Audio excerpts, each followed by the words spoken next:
As the chair of the House Transportation and Infrastructure Committee, can you share what the transition was like between Elaine Chao and Pete Buttigieg? Uh, I have no idea what Elaine Chao did. So it's night and day.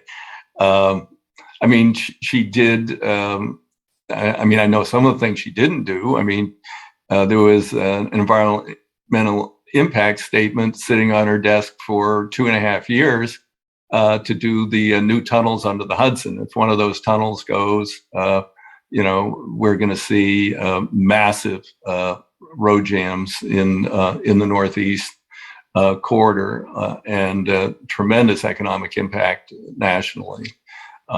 And she just sat on that under orders from Trump or Trump's higher up minions.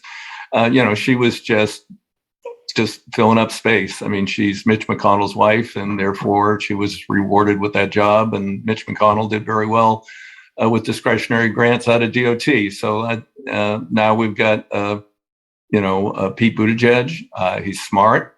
He was a city mayor. You talked earlier about bike safety and that. He did complete streets in his town, didn't cause a controversy. In fact, people liked the product. He's familiar with, at a very small level with infrastructure issues. And when we first met, when he was named, he said, look, I'm going to learn a lot. And he has.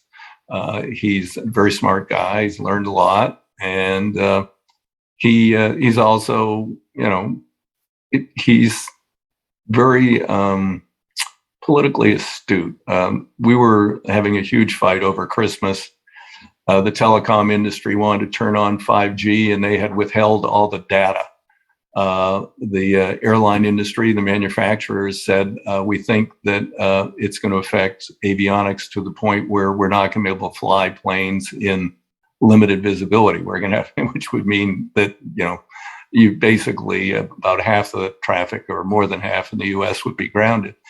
And the industry was very recalcitrant. And, so we're just going to turn it on. And finally, I'd been dealing with this. And finally, I had to call the White House chief of staff because they had the economic advisor negotiating with the telecoms. I said, it's not happening.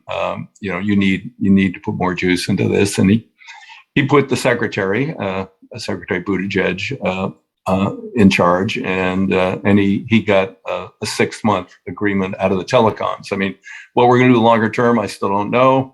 And that's a work in progress, but he facilitated that. So if Elaine Chao had been there, we wouldn't have had anybody to facilitate that. Okay.